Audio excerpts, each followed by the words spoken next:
Ya la voz empieza como a fallar, pero bueno, todavía nos quedan unos alientos para poder plantearles a ustedes unas reflexiones. Un saludo cordial, efusivo y cariñoso a quienes asisten a esta convocatoria que nos reconcilia, siempre lo digo, con el pasado, con el presente y con el futuro.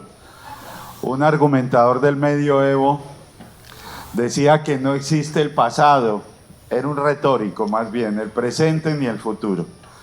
Que existe un presente pasado que es el recuerdo, un presente que es el amor, entendido como igualdad, justicia y solidaridad, y un presente futuro que es la esperanza.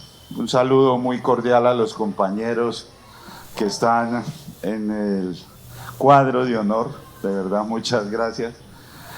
Y entonces, un breve recorrido. ¿Cómo ha sido el pasado de nuestra institución y de nuestro país?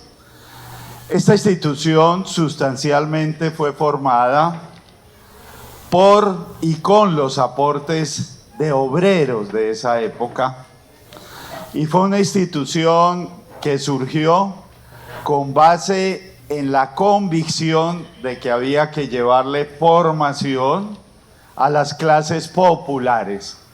Dentro de ellas, obviamente, la clase campesina. Y así surgió nuestra institución. Bueno, otros sectores colaboraron también para que esto fuera una realidad, seguramente el Estado de esa época, seguramente la Iglesia también estuvo ahí y otros sectores. Pero fueron sustancialmente los trabajadores quienes hicieron sus aportes para que esto fuera una realidad.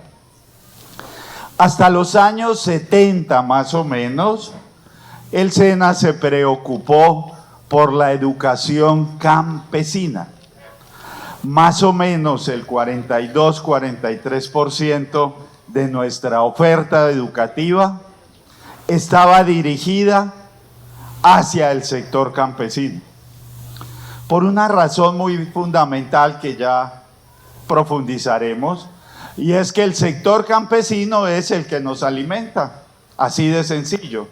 Y entonces de nada sirve un sector obrero potencializado, importante, si no tiene con qué alimentarse. ¿De acuerdo? Fueron unos años y llegaron los años 90. El gobierno del del expresidente Gaviria.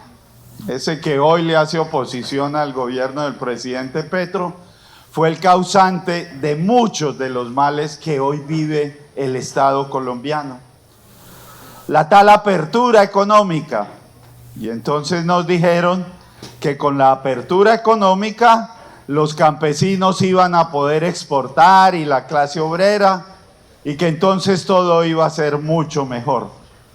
En esa época de los 90, alrededor del 92% de lo que los colombianos y colombianas consumíamos, lo producíamos aquí en Colombia, en la tierra.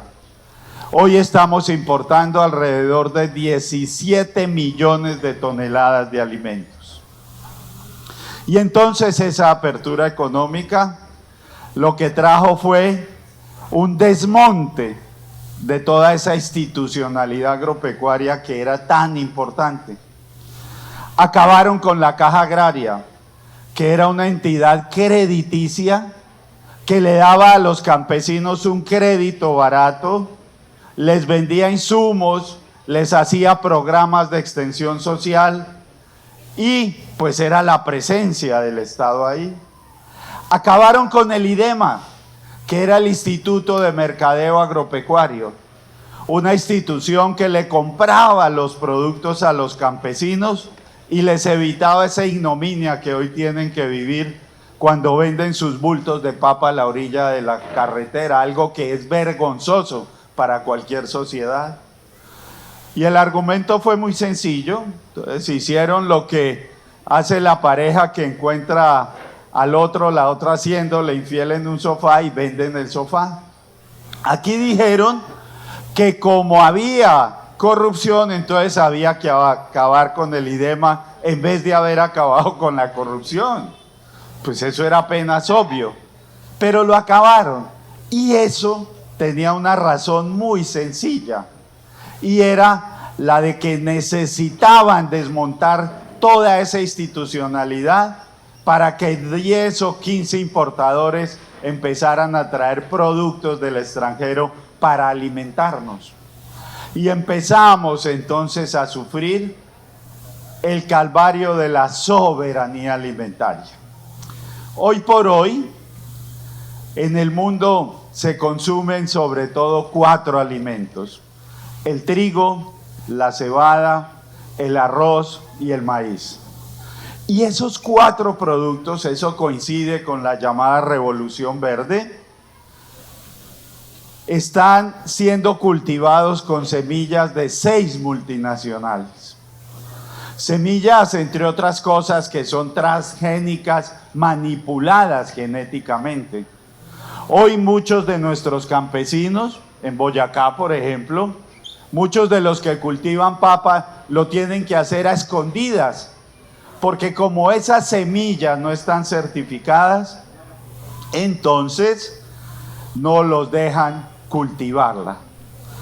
Y ese es un problema muy grave, porque nosotros estamos cada día consumiendo más productos traídos del extranjero que nuestros productos. Y si fueran productos sanos, productos cultivados orgánicamente, pues vaya y venga. Pero son productos que sustancialmente están cultivados a base del nitrógeno. El nitrógeno era el principal elemento en la Segunda Guerra Mundial, tuvieron que liberarlo, con eso era que se generaba tanto armamento y lo aplicaron a la agricultura. ¿De acuerdo? Entonces el problema de soberanía alimentaria es grave. Y entonces en esa época la tal Revolución Verde nos vendió una idea de que había que cultivar mucho unos productos para que el mundo se alimentara. ¡Qué gran mentira! Hoy el agronegocio está haciendo que la humanidad coma casi siempre lo mismo. Casi siempre. Yo siempre cuento una anécdota personal. Yo hago una dieta TAM, que es no trigo, no arroz y no maíz. Mi hijo mayor me dice, tan huevón dejar de comer todo eso. Y esa dieta la puede uno hacer en Colombia, porque aquí tenemos todavía la yuca, el ñame, el plátano, muchas cosas que forman parte de nuestra cotidianidad alimentaria. Esa dieta no se puede hacer en Europa, porque allá no hay otros productos que no sean esos 4. Y si continuamos a este ritmo, pues vamos a llegar a esa misma situación, teniendo que dejar de comer muchos productos que fueron parte de nuestra niñez, de nuestro crecimiento, de la alimentación de nuestros padres y de nuestros abuelos. Ahí nace entonces una contravía a lo que es el agronegocio, y es un poco de familias campesinas, en este momento alrededor de 200 millones, que construyen algo que se llama la vía campesina y dicen, no solamente tenemos el derecho a alimentarnos, sino tenemos el derecho a alimentarnos como nos dé la gana, como nosotros queramos, no como algunos nos impongan. ¿Quiénes? Pues los del agronegocio. Bueno, eso transcurre por los años 90 y en el SENA empieza una situación que es bien paradigmática y que es bien compleja. Empezamos únicamente a formar a nuestros aprendices para la mediana y gran empresa. Y poco a poco fuimos olvidando que nosotros formábamos parte de ese sector campesino, popular y obrero. Poco a poco entonces a nuestros aprendices les fuimos vendiendo la idea de que lo importante era prepararse para trabajar en la gran empresa, en la gran industria y no en esas pequeñas pero grandes sectores que son importantes para el país. No es que esté mal que eso se haya hecho, insisto, lo que está mal es que hayamos olvidado la economía campesina y la economía popular, y que muchos de nuestros aprendices no entiendan qué es eso y no se comprometan con esos procesos.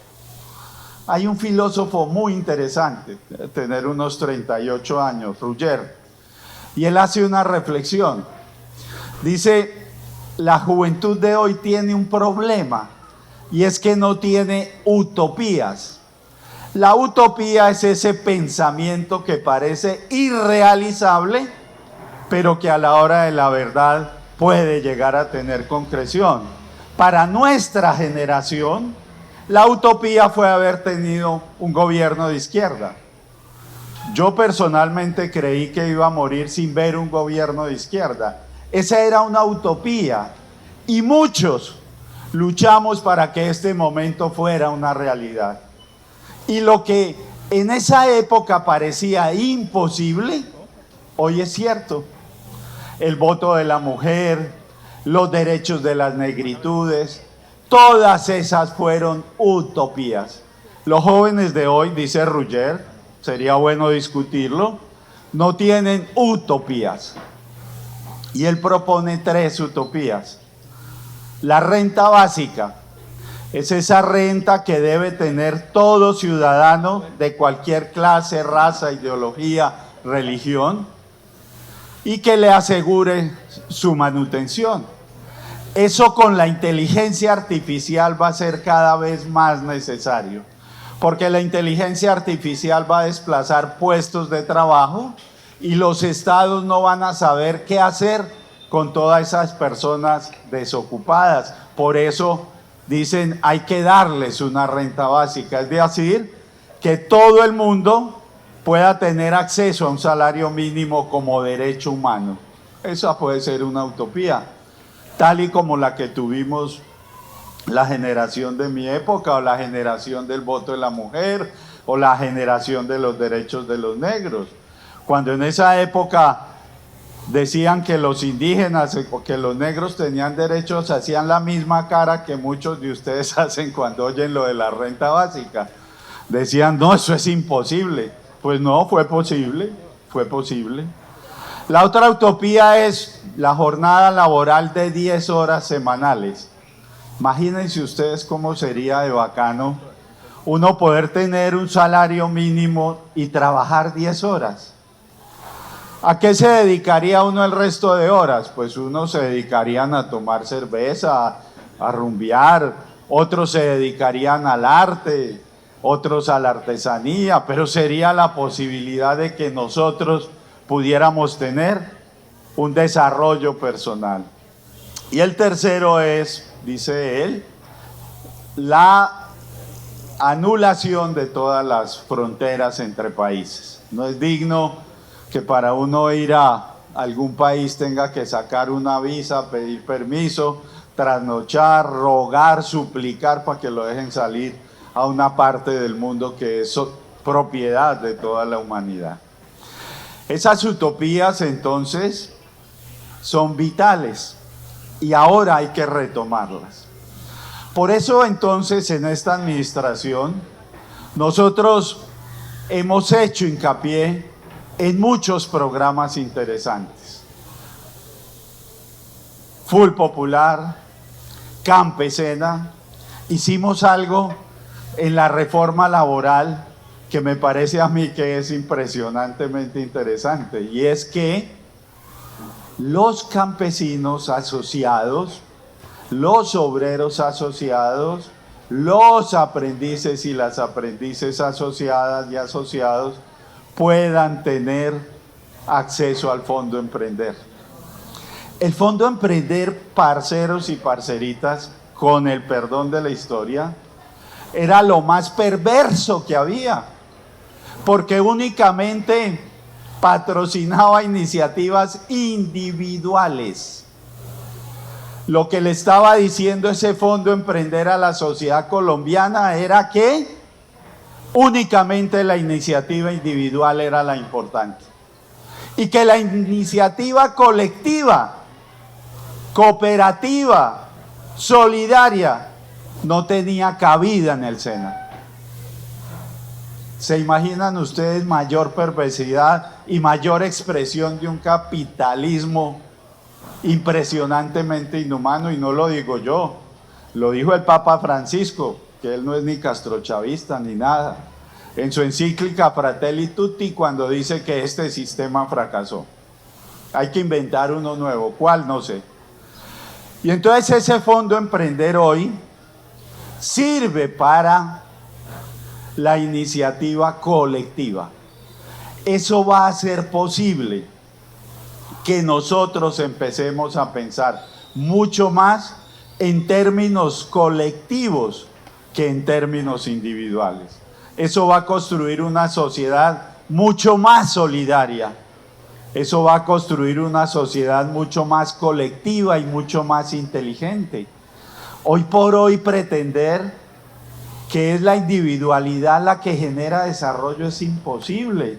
Los grandes inventos lo han hecho grupos, dirigidos por una persona, pero son grupos, no individuos, como ocurría en el siglo XVIII, XIX o principios del siglo XX. Hoy el mundo es colectivo, desafortunadamente, pues colectivo para ganar únicamente dinero, pero también colectivo para otras cuestiones. Y Campesena, pues lo que hace es, sustancialmente, reivindicar el papel de la economía campesina. ¿Cuál es la economía campesina? Son ese 1.600.000 familias que son dueñas y dueños de pequeños predios que generan alrededor de 3.200.000 puestos de trabajo. Y oigan bien este dato, compañeros y compañeras, que generan el 72% de lo que nosotros consumimos. Es decir, afortunadamente, lo que consumimos en Colombia no nos lo da el agronegocio, ni el monocultivo, que son los que generan más del 60% de los gases de efecto invernadero. Cuando acusan a la agricultura de que es poco ambientalista, pues es a esa agricultura, no a la agricultura campesina. Y entonces Campesena lo que busca es eso. También buscamos dignificar muchos sectores de nuestra institución, pero hay uno que siempre le interesó al presidente y fue el sector de los aprendices y de las aprendices. La reforma laboral no habría sido posible si el presidente Petro no hubiera llamado a una consulta popular, porque el Congreso de la República ya había archivado toda la ley de reforma laboral y el presidente Petro muy inteligentemente entonces los colocó contra la pared y les dijo: si ustedes no aprueban esa reforma laboral, el pueblo es el que se va a expresar. Y entonces ustedes, los aprendices y las aprendices, muchos de los que están acá, iniciaron un proceso de movilización que fue muy importante. Ustedes son los primeros actores, son las primeras actoras de que el contrato de aprendizaje se haya laboralizado. Porque las marchas que se hicieron, la concentración de Bogotá en el patio de armas del Palacio de Nariño, las marchas en las grandes ciudades, fue obra única y exclusivamente de los aprendices y de las aprendices. Estas generaciones que marcharon seguramente pasarán a la historia y ustedes podrán decirle a sus nietos, a sus hijos, que ustedes fueron parte de un cambio sustancial, no solamente para los que hoy están, sino para los que vienen en esta institución. Otras generaciones defendieron el SENA cuando lo iban a acabar. Otras generaciones defendieron algunas otras prerrogativas, pero ustedes defendieron el contrato de aprendizaje y hoy es un contrato laboral. A los y a las que marcharon, nuestro aplauso y nuestra expresión de gratitud, porque fueron capaces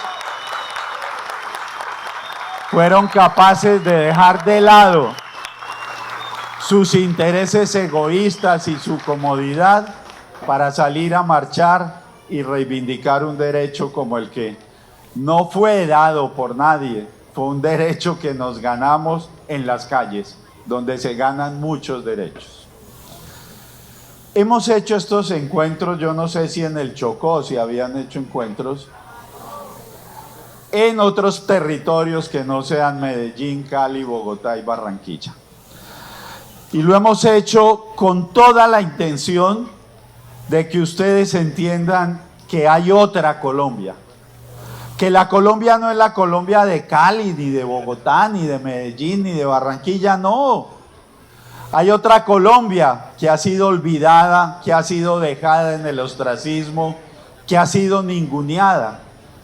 Por eso a mí me parece que es importante que ustedes vayan a otros departamentos como Vichada, como Upés, que aquí conozcan cómo son los SENAs, para que vean que no todos son como en las grandes capitales, para que ustedes vean que aquí estudiar de pronto sin aire acondicionado es bien duro, para que ustedes vean que hay otras realidades en este país, porque únicamente cuando uno es un actor directo de las injusticias es que las entiende.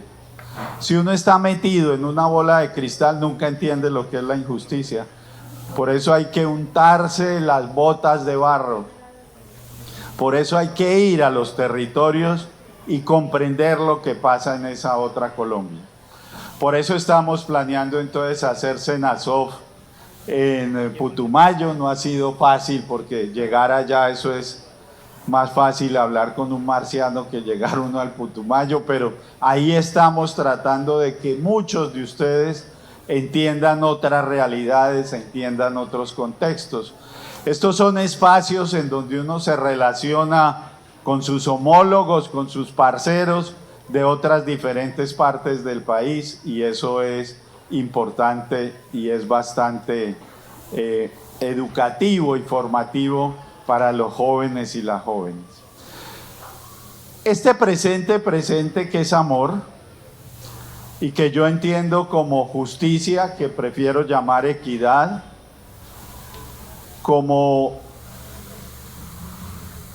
libertad, que prefiero llamar autonomía. Este presente requiere de nosotros mucho.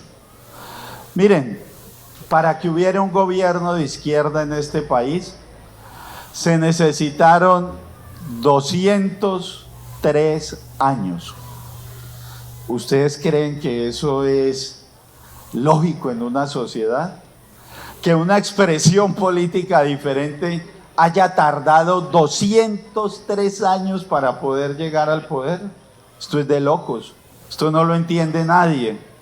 Cuando uno le cuenta a sus compañeros por allá de otros lares y les dice, no, es que en Colombia nunca había habido un gobierno, es que dicen, no puede ser posible. ¿Y por qué? Porque la derecha recalcitrante tuvo una herramienta que surtió efecto durante mucho tiempo, y fue el miedo. Nos hicieron dar miedo, o a la gente le hicieron dar miedo. Les dijeron que si la izquierda llegaba al gobierno, que entonces esto iba a ser el castrochavismo, que aquí se iban a acabar las libertades, que el dólar iba a subir, que iba a haber hambre en las calles, que íbamos a fracasar. ¿Y saben qué ha pasado? Seguro no lo dicen los medios de comunicación, pero la economía ha crecido casi al ritmo de los países más desarrollados. Más de 1.600.000 colombianos y colombianas salieron de la pobreza. El dólar no subió, la inflación tampoco se desbordó. Y entonces, ¿cuál era el miedo? Pero sobre todo hay algo que la historia tendrá que reconocerle al presidente Petro, y es que demostró que los sectores que habían sido ninguneados, que le olían a feo a ciertos sectores de la sociedad colombiana, podían gobernar. Por eso tenemos una vicepresidenta negra que fue mal llamada, como dicen, muchacha de servicio. Por eso tuvimos una ministra de Educación negra y un canciller negro.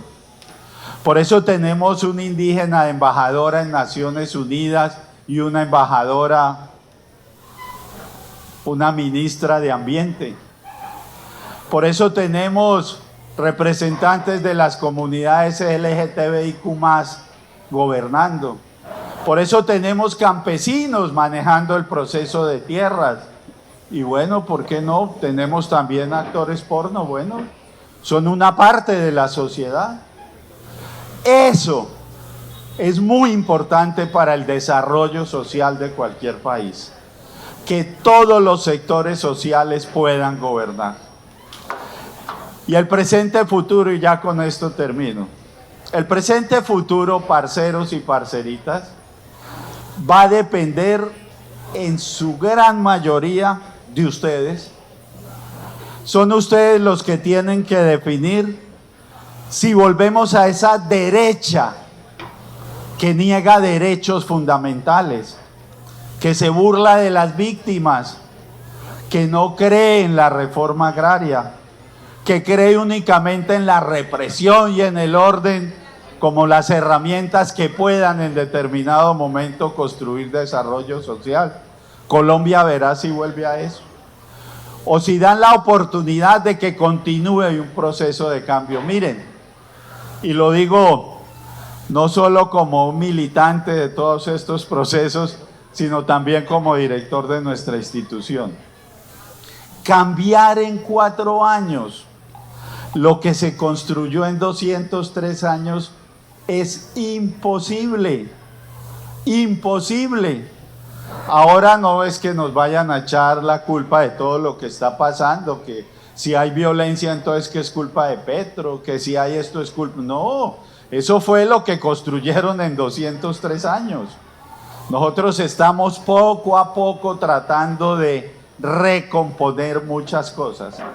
¿Saben cuánto gastaron ustedes para que les devolvieran la laboralización del contrato de aprendizaje? 23 años. 23 años.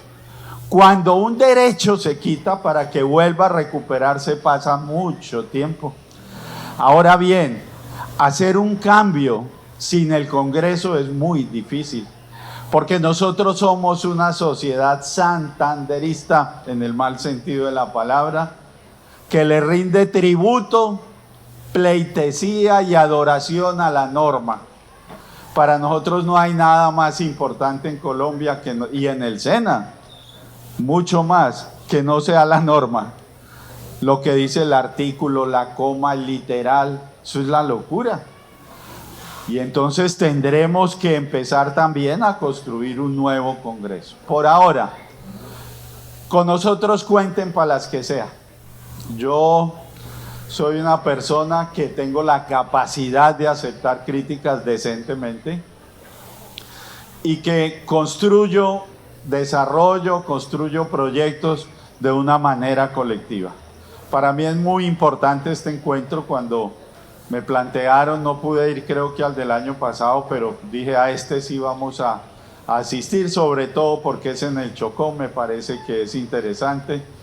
Yo soy un apasionado de esos territorios que tienen tanta belleza, que tienen una cocina impresionante, que tienen una gente buena, alegre, que tienen un folclore, que tienen unos licores que a uno lo embriagan con otros sabores que son particulares de la tierra, que tienen vida y que tienen sobre todo tanta esperanza, porque son estos territorios los que han hecho la resistencia en este país.